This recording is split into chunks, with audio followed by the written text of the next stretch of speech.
talking blues, climb the fence, books and pens. I can tell that we are gonna be friends. Ladies and gentlemen, after our lunch and some very interesting impressions earlier today, we're going to do some hard work this afternoon, quite a lot of it that we're going to get through, but some very interesting presentations in prospects and then another panel discussion. First up, Alexandra Föderl-Schmid. Why is press freedom an important issue in Central Europe? Interesting question. I want to switch the focus a little bit from the region Arab world, Russia, China, to Europe, actually to Central Europe. The Europeans normally tend to tell the rest of the world what they should do, but I think in the case of freedom of expression, enough homework should be done, because press freedom is an issue in Central Europe as well.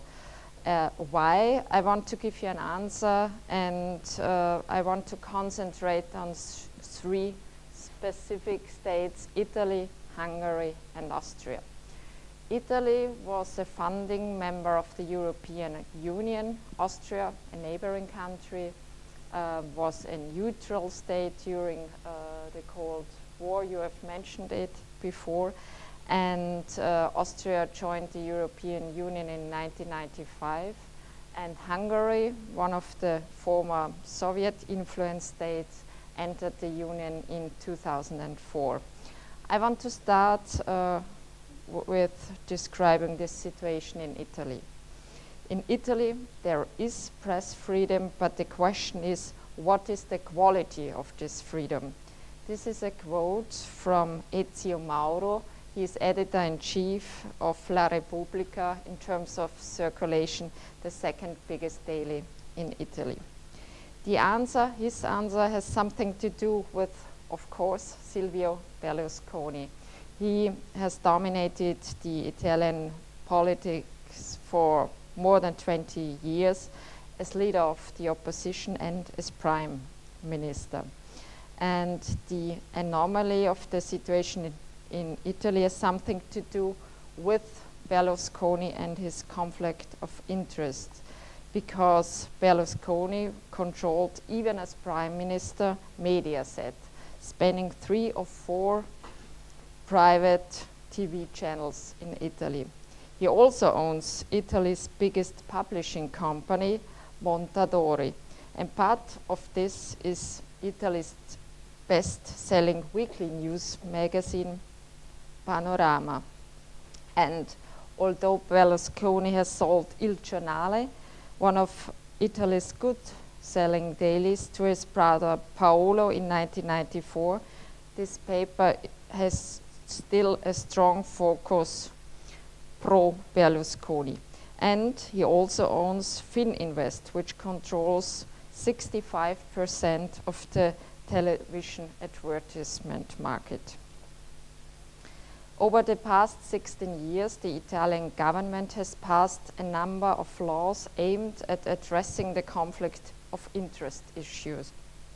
Critics, however, say the laws have been delayed, improperly implemented, and in any case failed to address the problem fully.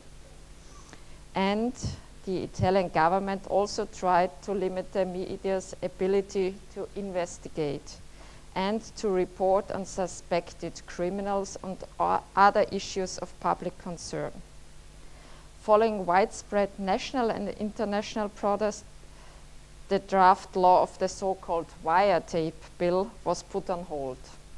Journalists would face fines of up to 10,000 euro or jail for 30 days if they publish a report based on wiretapped information, and court reporting restrictions were also planned. Prime Minister Silvio Berlusconi repeated direct verbal attacks on the media, including a call on advertisers to boycott opposition newspapers, his demand the public broadcaster RAI should remove 3 critical journalists, and a call on the Italian population not to read newspapers have raised concerns. There were at least 3 types of conflict of interest. Berlusconi's political power allowed him to influence political decisions that directly affected his business interests. Then Berlusconi's control over the Mediaset national broadcasting network allowed him to limit the pluralism of information and equal access to news. And finally, Berlusconi had, as head of the government, influenced the drafting of laws in ways that appeared to have favored his own legal interest, the so-called ad personam laws. And what we see in Italy, as in other European states, a direct influence of political parties over Italy's public broadcaster. The politicization of RAI was a consequence of the system of direct nomination of most of the members of the RAI's executive board by a parliamentary commission. The executive board votes on RAI's director general, as well as the directors of the 3 TV channels and the chiefs of the news programs. And the members of the communication authority, which oversees RAI's work, are also nominated by the parliament. This system has been in place for many years and predates the Berlusconi government, but in his double role as prime minister and owner of 3 or 4 national private TV channels, he has a double effect. But there are also strong external influences on newspapers in Italy. One is the publishers in Italy are not pure publishers. Media is not their core business. They have also other business interests which influences at some level the content of their newspaper. The car manufacturer Fiat, for example, owns La Stampa. And business links have an influence on the advertisement side as well, of course. And what is the role of the EU? The EU acted in the Italian case not very strong. The EU Commission brought an infringement case against Italy because the legal system governing the distribution of frequencies was seen to give advantages to existing operators. That's it. This was the only case. European inactivity, this was also the case in Hungary. There is a new press law which entered into effect at the beginning of 2011, which has heavily criticized by top EU politicians, the Organization for Security and Cooperation in Europe, and journalists in Hungary and the rest of Europe. But no formal procedures were started. The new legislation allows fines of up to 700,000 euros against radio and TV stations that broadcast content against, I quote, public interest, public morals and order, or partial information. What this is, it's not described in the law. And the new legislation also allows journalists to be forced to give up confidential sources in cases involving vaguely defined national security. Hungarian Prime Minister Viktor Orban, who was able to push the legislation through parliament with the support of his right-wing Fidesz party, which controls 2/3 of the body seats, Orban has rejected criticism of the law, arguing that it is modeled on existing laws in other EU countries, for instance, surprise, surprise, Italy. There was an international mission to Hungary last November with members of several organizations like Freedom House, Article 19, European Federation of Journalists, IPI, and others. And their key findings were the media regulation, particularly with regard to the protection of sources, is incompatible with European and international law. Second, the legislation provides limited possibilities for legal review of decisions of the Media Authority and the Media Council. Third, the forms of co-regulation that have been developed in response to the legislation are not substitute for self-regulation. The licensing regime in Hungary has the potential to undermine the promotion of diversity and pluralism, which is an obligation under European and international treaties. And questions remain over the capacity of the reorganized system of public service media to provide pluralist, diverse, and quality information as a public good. These concerns rely on the fact that the Orban regime has changed the managers of authorities or even directors of the most important theaters. Now Fidesz supporters are in charge. And this is also the case in public service media key posts. And we can see the impact of the new personal regime even outside Hungary. We, the Standard, the biggest quality press in Austria, report, of course, extensively about the changes in Hungary, our neighbor country. And, of course, we have a critical focus. The effect is that I get really, after every article which is published in our paper, an email or personal visits from the Hungarian ambassador blaming the Standard of being incorrect and of bringing biased reporting. This is not a single case. He does it with all the other colleagues from the Austrian media world as well, to put pressure on us. And if we do not react, then he says, well, you have censorship in Austria. And this is really difficult to work under these circumstances for our correspondents in Hungary. But in Austria, we also have homemade problems. One is that, especially for the quality press, is the indirect support of the government of tabloids. The Austrian ministers spend every year around 100 million for advertisement in the media. And almost 90% is placed in tabloids, which report more friendly than we from the quality press do about government decisions. And in the case of the second biggest daily in Austria called Heute, nobody really knows who is the owner. There are rumors that the party of the Prime Minister, the Social Democrats, that they are active behind the scene because the manager of the paper is the former press person of the ruling chancellor. And his co-manager is the wife of the founder of the biggest tabloid, the Kronenzeitung.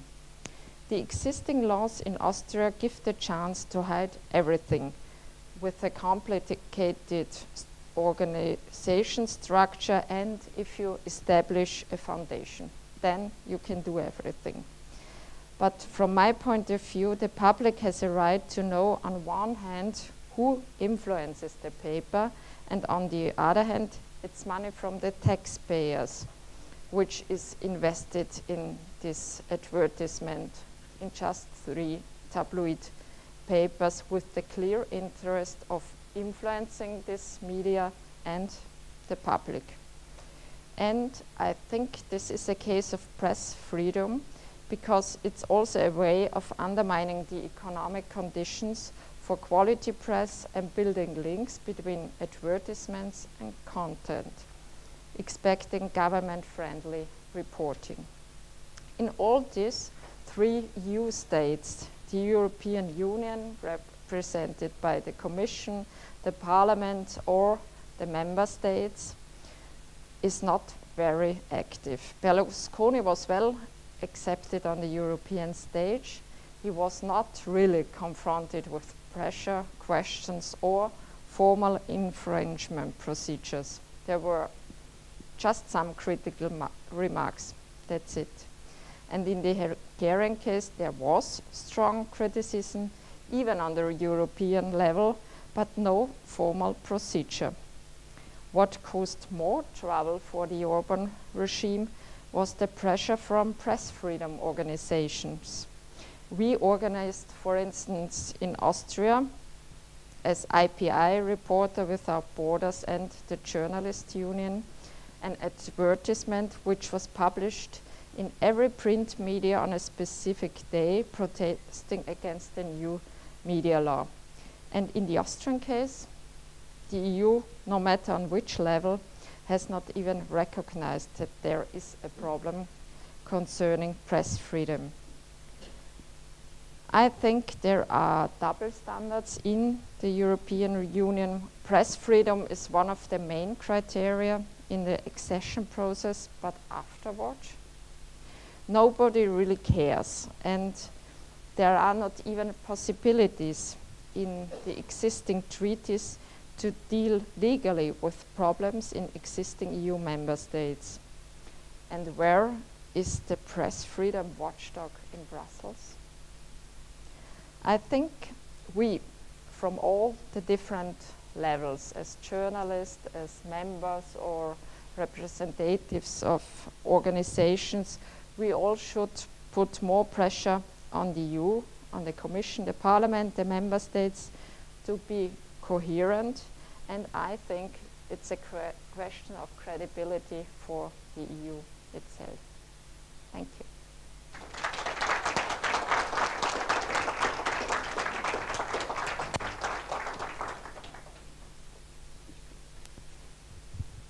Alexandra, do join me. Thank you very much. I've got two questions, two personal questions. This is an immediate response to that. I'd like you just with a little bit more detail to describe two things. First of all, the visits by the Hungarian diplomats to your office, as I understood it, to apply pressure to you. That's a very evocative scene, but it's also a very significant scene when it comes to freedom of expression. And then perhaps you could just describe for us a little bit, in a little bit more detail, your role in the campaign with Reporters Without Borders and so on, these various organizations against the repression of press freedom in Hungary. The first question is, okay, I have the visits of the Hungarian ambassador. It was a dramatic change with the Orban regime. A lot of ambassadors were replaced. It was also the case in Austria. And the former ambassador, he visited me before he left the country and said, well, be prepared, there are problems, and the new ambassador, he is part of the Fidesz regime. He will really be not very nice to you and your colleagues. Be prepared. And what he said is true. He really tries to, for instance, Michael Frank, he was a correspondent of Süddeutsche Zeitung for more than 30 years for Austria, Hungary, the Czech Republic, and we, the journalists in Austria and the Foreign Press Association, we made a farewell party for him. And just journalists were there, and then the ambassador appeared and he said, well, I want to convince you, and I try to get in contact with most of you, and who is here, and I want to speak with you. So he was not invited, but nobody then dared to say, okay, leave the room.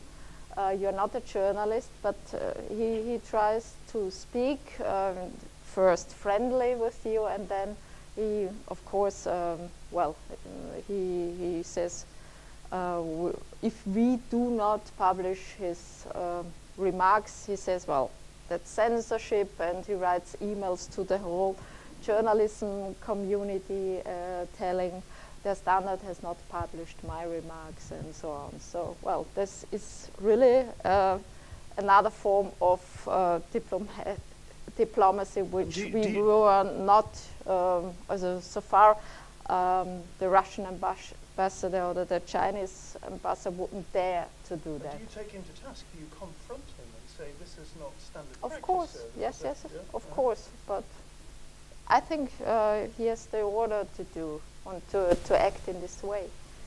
And the other thing is IPI was the active organization which organized this advertisement, and we as IPI, I'm a board member, we ask the Reporters Without Borders, are you on board? And the Austrian Trade Journalist Union, and we all agreed to publish really a big advertisement, one page, blaming the Hungarian regime, saying, well, the new media law is undermining everything what has to do with ethics in journalism, and really makes it difficult for journalists in Hungary to work. And of course the effect was quite positive, because the reaction in Austria and the awareness was bigger than afterward. And it was, my impression was, it was easy to organize it, because it took me 1 hour on the phone, and I called one editor-in-chief after the other, and after 1 hour all the other colleagues agreed and said okay, and then we have done it, and I think it was a good signal.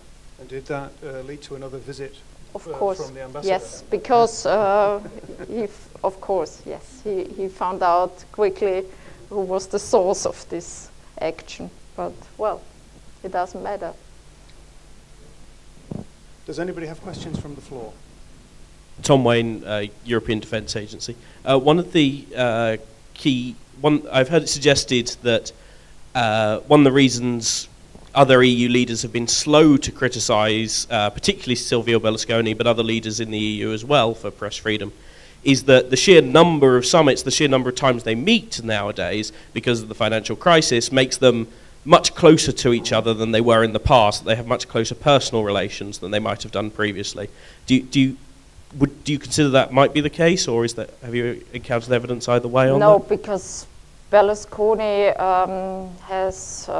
was prime minister for 16 years, so they could have done it, well, 16 years before, for instance, and the financial crisis is now, so it's not only a question of talking, but the European Commission could also have acted. We have the European Court.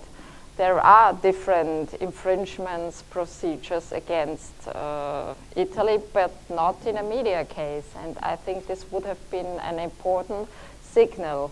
And I think after 2000, I'm not sure if all the colleagues here are aware of a special case dealing with Austria. In Austria, a new government was formed, and the rest of the EU members said this is a clear right-wing government, and we have to put bilateral sanctions against the Austrian ministers. And and after a few months, everything eroded, and then Berlusconi came into the power for, I think, the second term.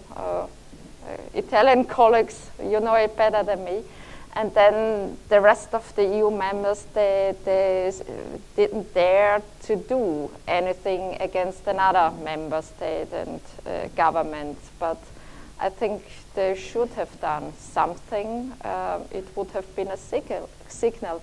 And of course, it's really a conflict of interest if you, as a prime minister, still have 3 private TV channels in your hand. That's really like a dictator. You can, an information dictator. You, of course, can influence everything.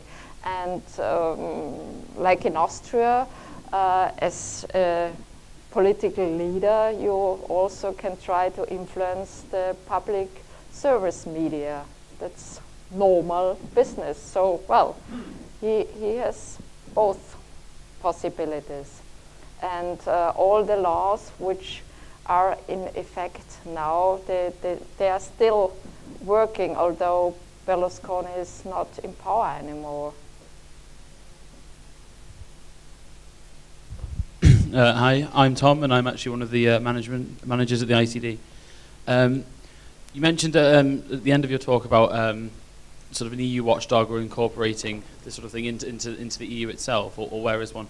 And I just wanted to ask how you most saw this being achieved through a specific DG in the Commission, or maybe something like Frontex, which is its own organisation outside of, say, the column structure of the EU. Yeah, I would prefer an organization outside, like Frontex. I think that's a good example.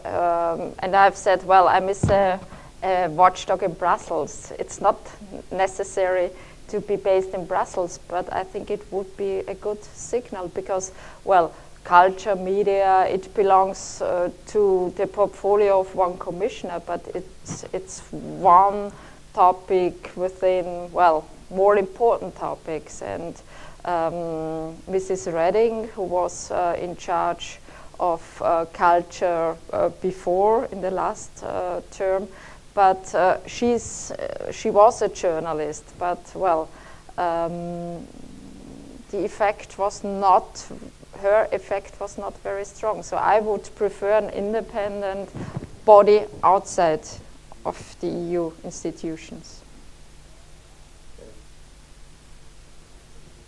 Okay, we've got two questions. First one here, and then we'll go across there. Yeah. I'm Nora from Hungary, and I read lots of the treaties about the Hungarian law and know about the initiative which tries to put pressure on the Hungarian government. And although the government changed the media slightly, they didn't result in significant change. What more do the international press and the European Union do to review all the treaties that they already published? I think to try everything, to organize demonstrations, to organize ads like in Austria, in Germany, in all the other EU countries. I think it was really good that at the beginning of last year, Hungary had the leading role in Europe. It has had the presidency, so the focus was very strong on Hungary, and this was also a chance to tell the rest of the world, oh, here is a problem. And well, I think more pressure should be put from the European level, because now in terms of the system of the judicial system and in terms of the national bank, the EU is involved stronger, but on the media side, well, at the moment there is not a lot of pressure. From my point of view, not enough. Because, well, everybody can do something.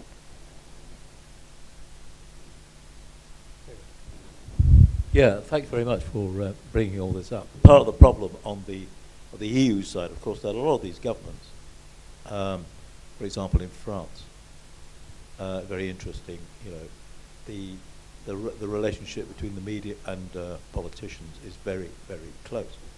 For example, Le Figaro, which is the biggest supporter of the UMP, Sarkozy's party, is owned by Serge Dassault, with the Dassault, you know, who make Rafale planes.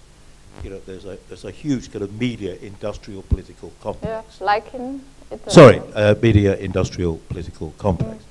And again, even in this country, Germany, media pluralism, yes, but as you know, ARD would tend to be, you know, certain kind of sections of the broadcast media in this country are very politicized. You know, you could be an intendant of WDR, provided you're a member of the SPD. Yeah. You know, you could be an intendant of Bayerischer Rundfunk, provided ... So there is that. I mean, I agree with you. I mean, I personally think that this is an absolute disgrace, that quite clearly Hungary does not meet, mind you, neither does Bulgaria nor Romania, do not meet the Copenhagen criteria, which are the criteria that apply for entry. And there should be some kind of, you know, suspension mechanism at the very least, and they should be told to go back and get these things in order. After all, only last week the Commission withdrew structural funds or cohesion funds from Hungary for there is just a threat. The threat. Yeah, There's just I know. a threat. I know. at the I know. moment. Yeah, from January 2013. Yeah. Supposedly nothing to do with this thing, but to do with the kind of the budget deficit, the fact that he hadn't actually stuck to that. So, so there are mechanisms, and part of the problem is there's also a confusion, it seems to be, on the legal side, between the ECJ and the ECHR. A lot of press freedom is basically mediated. The locus, the focus of it is actually Strasbourg, and there again there are members of the Council of Europe, for example, Russia, which have not got anything to say about press freedom whatsoever. Anyway, that's another sort of separate point. But I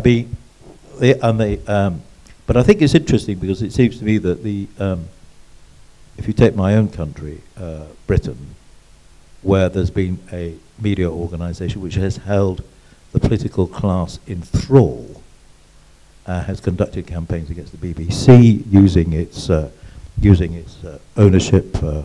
I'm talking about Murdoch, obviously, and News International, where people began to stand up to them. How, funny enough, that power has begun to evaporate, and it just shows you that basically, if you're cowardly in the face of these assaults on freedom, surprise, surprise, the results you're going to get. I fully agree what you have said, and I think a new mechanism must be developed in the European Union, because so far the Hungarian case which you mentioned with the funds, it's for the first time that they have put this threat on the table, telling Hungary, well, if you do not do what we want and fully apply what the rules are, then we could act. And I think what you mentioned, the Copenhagen criteria, are very, very important in the accession process. For instance, well, we tell